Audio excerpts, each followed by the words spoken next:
یہ کیا ہے؟ بدگمانی ہے۔ بلکہ آج کے دور میں یہ کہوں کہ لا علمی کے طور پہ یہ اللہ پہ بہتان لگایا جاتا ہے تو یہ بات غلط نہیں ہوگی، کیونکہ میں جو بات آگے کروں گا اس سے آپ کو احساس ہو جائے گا کہ ہم رب پہ لا علمی میں کیسے کیسے بہتان لگاتے ہیں۔ اب رب کیا فرما رہے ہیں؟ ربکم ادعونی استجب لکم، تم رب سے مانگو، رب تمہاری دعاؤں کو قبول کرے گا۔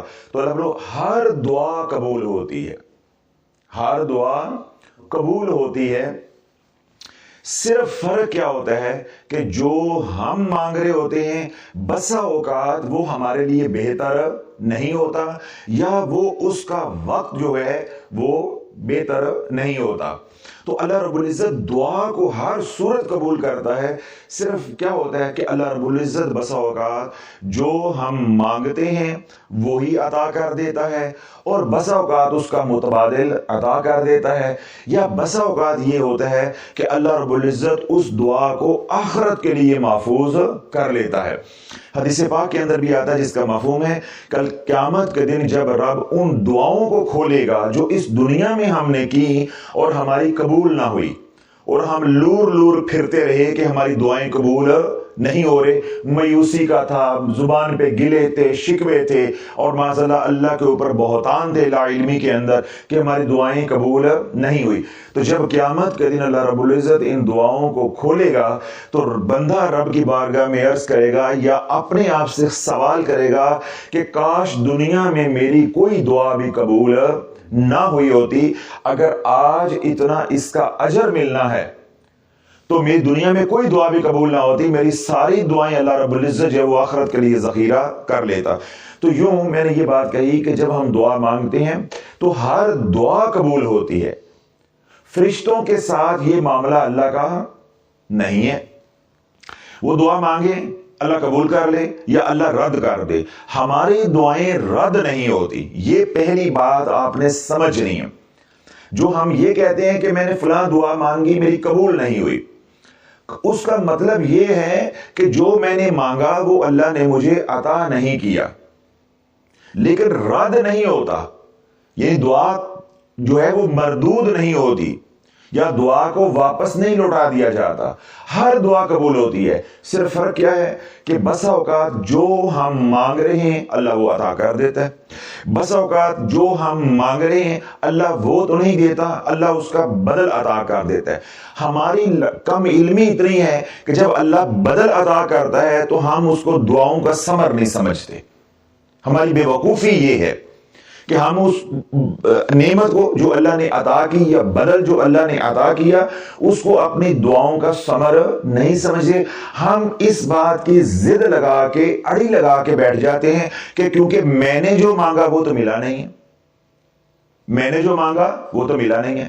بھائی جو میں نے مانگا وہ مجھے کیسے علم ہو گیا کہ وہ میرے لیے بہتر تھا، وہ کیسے علم ہو گیا کہ میرے لیے بہتر ہے؟ تو اللہ نے جو بہتر عطا کیا ہے وہ دعاؤں ہی کا تو ثمر ہے۔ پھر تیسری بات یہ ہے کہ اللہ ہم نے یہاں مستقل نہیں رہنا، یہاں ہمارا قیام کیا ہے؟ عارضی ہے، ہم یہاں مسافر ہیں۔ تو اصل ہماری زندگی یا اصل ہمارا قیام کیا ہے؟ آخرت میں ہے۔ تو اللہ رب العزت بعض دعاؤں کو آخرت کے لیے ذخیرہ کر دیتا ہے کہ میں اس کو اس کا اجر یا اس کا جو صلہ ہے یا اس کا جو انعام ہے آخرت میں دوں گا جب یہ بندہ میرے پاس آئے گا، تاکہ اس بندے کو میری عطا کے اوپر خوشی ہو کہ میرا رب جو ہے ان دعاؤں کو بھی جو ہے وہ ذخیرہ کرتا رہے جو دنیا میں میری قبول نہیں ہوئی۔ یعنی آج کی زبان میں ہم کہتے ہیں کہ رب سرپرائز دینا چاہتا ہے، اللہ ہمیں آخرت میں سرپرائز دینا چاہتا ہے، اور ہم کیسے عقل کے اندھے ہیں، لا علم ہے، جاہل ہیں کہ دعا قبول نہیں ہوئی، جو دعا قبول نہیں ہوئی، دعا قبول نہیں ہوئی۔ اور آج میں نے کیا کہا کہ امت کا کثیر حصہ یہ کفریہ فکرہ بولتا ہوا سنائی دیتا ہے۔ ہم نے تو جی بہت دعائیں کی، ہماری دعائیں تو قبول ہی نہیں ہوتی، اللہ سنتا ہی نہیں ہے، معاذ اللہ، اللہ سنتا ہی نہیں ہے۔ رب کیا فرماتا ہے؟ ان ربی لسمیع الدعا، ان ربی لسمیع الدعا، بے شک تمہارا رب دعاؤں کو سننے والا ہے۔ پھر اللہ رب العزت کیا فرماتا ہے؟ ان ربی قریب مجیب، بے شک تیرا رب بہت ہی قریب ہے، مجیب دعاؤں کو قبول کرنے والا ہے۔ ان ربی قریب مجیب، بے شک تیرا رب بہت ہی قریب ہے اور دعاؤں کو قبول کرنے والا ہے۔ رب خود اعلان کر رہا ہے کہ میں دعاؤں کو سنتا بھی ہوں اور دعاؤں کو قبول بھی کرتا ہوں۔ اور آج مسلمان کیا کہتا ہے کہ ہماری تو رب سنتا ہی نہیں، اسے بولتے ہوئے اس بات کا ادراک ہی نہیں ہے کہ یہ جو میں نسبت کر رہا ہوں کہ رب سنتا ہی نہیں ہے، یہ عیب ہے۔ یہ کیا ہے؟ یہ عیب ہے۔ اللہ نہ کرے ہم میں سے کوئی سنتا نہیں ہے یا ہماری اولاد میں کوئی بہرا ہے وہ سنتا نہیں، تو کیا یہ عیب نہیں ہے؟ تو عیب کی نسبت کدھر کی جا رہی ہے؟ رب کی طرف۔ تو رب کیا فرماتا ہے؟ سبحان ربک رب العزت عما یصفون، تمہارا رب ان تمام باتوں سے یا جو عیب یا بہتان اللہ پہ لگاتے ہیں ان سے وہ پاک ہے۔ تو آج مسلمان بھی یہی کام کر رہا ہے لا علمی میں۔ اور اگلی جو بات ہے، یہ دعاؤں سے آج جو امت دور ہوئی ہے کہ ہم نے دعائیں کی درباروں پہ جا کے، رات کی تنہائیوں میں نمازوں کے بعد ہماری دعائیں قبول نہیں ہوئی۔ ایک تو یہ ہمارے اندر مایوسی آ گئی۔ ہم نے جا کے علماء سے، مشائخ سے یہ بات پوچھی نہیں ہے کہ حضرت صاحب میں دعائیں مانگتا ہوں میری دعائیں قبول نہیں ہوتی، اس کی وجہ کیا ہے؟ جو مشائخ ہیں وہ بات کو ٹٹولتے، کھنگالتے، تیری اصلاح کر دیتے کہ تیرے گھر میں یا تیرے شکم کے اندر جو لقمہ ہے وہ لقمہ حرام اتر رہا ہے، اس لیے تیری دعائیں قبول نہیں ہو رہی، تیری اصلاح ہو جاتی۔ یا تیرے اندر غیبت کی عادت ہے تو اس کو دور کر لے، یا تو سود کھا رہا ہے اس کو ختم کر دے، یا تو رشوت کا مال لے رہا ہے اس عادت کو یا اس گناہ کو چھوڑ دے۔ یا جو ہمارے اندر کمی تھی وہ علماء سمجھتے، مشائخ سمجھتے اور ہماری اصلاح کر دیتے۔ ہم علماء یا مشائخ کے پاس جانے کی بجائے ہم چلے گئے مولویوں کے پاس، ہم چلے گئے ڈبا پیروں کے پاس، ہم چلے گئے عاملین کے پاس، ہم چلے گئے یوٹیوبر کے پاس، اور ہم چلے گئے آج کے دور میں موٹیویشنل سپیکرز کے پاس۔ اس کا نتیجہ کیا نکلا کہ جہاں ہماری کمی تھی وہ تو اندھے ہیں، نہ ان کی کوئی ظاہر کی نظر ہے تو باطن کی نظر کا انہیں علم ہی نہیں ہے، تو نہ انہیں کوئی ظاہریت کا علم ہے اور نہ انہیں کوئی باطنی علم ہے۔ جو علماء تھے ان کے پاس ہم نہ گئے، تو جن کے پاس گئے وہ تو ہماری اصلاح کرنے پہ قادر ہی نہیں ہے۔ اور ہم گئے تو کن کے پاس؟ پیروں کے پاس، ڈبا پیروں کے پاس، مولویوں کے پاس، عاملین کے پاس، یوٹیوبرز کے پاس، موٹیویشنل سپیکرز کے پاس۔ انہوں نے کیا کیا کہ انہوں نے اس امت کو دعاؤں پہ لگانے کی بجائے وظائف پہ لگا دیا۔ بات سمجھ آ رہی؟ دعاؤں پہ لگانے کی بجائے وظائف پہ لگا دیا۔ اگر ہم جاتے مشائخ کے پاس، اگر ہم جاتے علماء ربانی کے پاس، تو وہ یہ قدرت رکھتے تھے کہ وہ ہمارے اندر جھانکتے، ہمارے معاملات کو پرکھتے اور جہاں خطا تھی ہماری رہنمائی کرتے، تو ہم دعاؤں پہ لگے رہتے۔ تو ہم ان کے پاس تو گئے نا، ان کے پاس تو گئے نا، ہم کدھر گئے؟ موٹیویشنل سپیکرز کے پاس، یوٹیوبرز کے پاس، ڈبا پیروں کے پاس، شعبدہ بازوں کے پاس، عاملین کے پاس۔ انہوں نے کیا کیا کہ امت کو جو ہے وہ وظائف پہ لگا دیا۔ تو آج اللہ والو وظائف کرنے والوں کا اتنا یقین وظائف پہ بن چکا ہوا ہے کہ مت پوچھو، مت پوچھو۔ دعا کی بات کریں تو برملا کہتے ہیں کہ جی بڑیاں منگیاں نے دعاواں، فلاں دربار پہ بھی گئے ہیں، فلاں مزار پہ بھی گئے ہیں، فلاں درگاہ پہ بھی گئے ہیں، فلاں پیر کے پاس بھی گئے ہیں، راتوں کو بھی اٹھ کے مانگا جی ساڑی تو کوئی سنی نہیں گئی، سیدھا جواب دیتے ساڑی تو کوئی سنی نہیں گئی۔ اور عقل سے بالکل جسے کہتے ہیں نا فارغ لوگوں کو یہ سمجھ نہیں آتی کہ کبھی تنہائی میں بیٹھ کے سوچو، تم کہتے ہو کہ ہماری رب سنتا نہیں ہے، یا یوں کہہ لو کہ ہماری تو رب نے قبول نہیں کی، یا ہماری تو رب نے کاٹی نہیں ہے، کوئی بھی آپ فکر مناسب سمجھ لو۔ اس کے پیچھے جو بات کہنے کا مقصد ہے وہ یہی ہے نا کہ میری مشکل کٹی نہیں ہے۔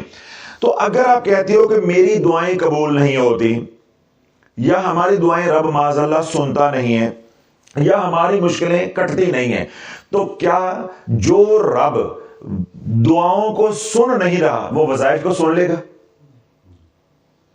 اور جو رب دعاؤں کو قبول نہیں کر رہا وہ تیرے وظائف کو قبول کر لے گا، اور جن دعاؤں نے تیری مشکل جو ہے وہ آسان نہیں کی تو وظائف آسان کر دیں گے۔ بس اللہ والو، یہ ہے وہ ٹھوکر، یہ ہے وہ مقام جہاں آ کے امت کو گمراہ کیا گیا اور امت گمراہ ہو گئی، اور یہی ہماری نوکری کی جگہ ہے، یہی ہماری محنت کا میدان ہے کہ ہم نے امت کو یہ سمجھانا ہے۔ آپ حضرات جو سنتے ہیں یہاں پہ اور جو سوشل میڈیا پہ بھی سنتے ہیں، امت کو یہ نقطہ سمجھانا ہے کہ جو رب دعائیں ہی نہیں قبول کرتا تو وظیفے قبول کر لے گا، جو رب معذلہ سنتا ہی نہیں ہے دعائیں تو وہ وظیفے سن لے گا۔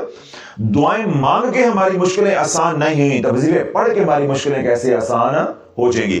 تو جب ہم یہ مضمون ان کے سامنے کھولیں گے اور ان کو اپنی غلطی کا احساس ہوگا، جب ساری بات وہ سمجھائی جائے گی تو کیا ہوگا؟ ہم امت کو وظائف سے دعا کی طرف لانے میں کامیاب ہو جائیں گے۔ اللہ والا، دعا رات کو مانگو، دن کو مانگو، ہاتھ اٹھا کے مانگو، یہاں ہاتھ رکھ کے مانگو، ایسے مانگو، ہاتھ اٹھائے بغیر مانگو، دل میں مانگو، زبان سے مانگو، چلتے پھرتے مانگو، پاکی ناپاکی میں مانگو، وضو کے ساتھ مانگو، قبلہ رخ ہو کے مانگو یا رب کی طرف، عرش کی طرف نسبت کر کے، رخ کر کے، منہ کر کے آسمان کی طرف مانگو، جس حال میں بھی مانگو۔ انہو علیم بذات الصدور، جو تیرے دل میں چل رہا ہوگا اللہ وہ بھی بھید جاننے والا ہے۔ ایسا خوبصورت عمل چھوڑ کے ہم کدھر لگ پڑے؟ وظائف کی طرف، جن کی نہ شرائط بتائی گئی، جن کے جو ساتھ شرائط جو ہے وہ لگی ہوئی تھی، یعنی وابستہ تھی، جو ان کی احتیاطیں تھی وہ ہمیں نہ بتائی گئیں، اور نہ ہم نے ان کو سمجھنے کی، یعنی ہم لوگوں نے پوچھنے کی کوشش کی یا سمجھنے کی کوشش کی۔ تو اس کا نتیجہ اللہ والو کیا نکلا کہ آج امت کا کثیر حصہ جو اللہ اللہ کرنے والا ہے یا مذہبی طبقہ ہے یا دینی طبقہ ہے وہ رجعت کا شکار ہو گیا۔ اب شافی نے 2023 میں جب آنکھیں کھولی ہیں، اب نہ مولویوں کو چھپنے کی جگہ مل رہی ہے، نہ عاملین کو چھپنے کی جگہ مل رہی ہے، نہ یوٹیوبرز کو چھپنے کی جگہ مل رہی ہے، اور گھر میں جو لیلند دوپٹے لے کے پیرنیاں بنی پھر دیاں سن وہ کہندیاں شافی ہوں سانو گھروں کڑا کے چھڑے گا۔ اب ان کو بھی پتہ چل گیا کہ ہم غلط رستے پہ ہیں، اور اس کی میں آپ کو دلیل دیتا ہوں۔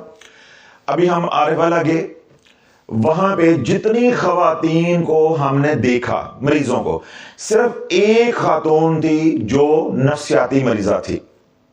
وہ اب نفسیاتی مریضہ ہے، وہ بنی کیا ہے؟ جناتی مریضہ، یعنی جادو سمجھ رہی ہے میرے اوپر ہے۔ ہم ان کی صحیح رہنمائی کر رہے ہیں کہ یہ ہمارا مسئلہ نہیں ہے، یہ ہمارے والا کیس نہیں ہے، یہ بدنی مسئلہ ہے، یہ آپ نفسیات کے ڈاکٹر کے پاس، سائیکیٹرسٹ کے پاس آپ لے کر جائیں، اس کا نفسیاتی علاج کروائیں، یہ ہمارے والا مسئلہ نہیں۔ کیوں؟ نفسیاتی مسائل اور جناتی شیطانی یا روحانی مسائل، ان کی علامات آپس میں ملتی ہوتی ہیں۔ تو میں انہیں یہی بات سمجھا رہا تھا، اگر آپ کسی کے پاس بھی جاتے تو اس نے یہی کہنا تھا کہ یہ حاضری ہوئی ہے اس لیے باتیں کر رہی ہے۔ جب اس کو کیا تھا؟ ہائپر ریفلیکسیا ہوا تھا۔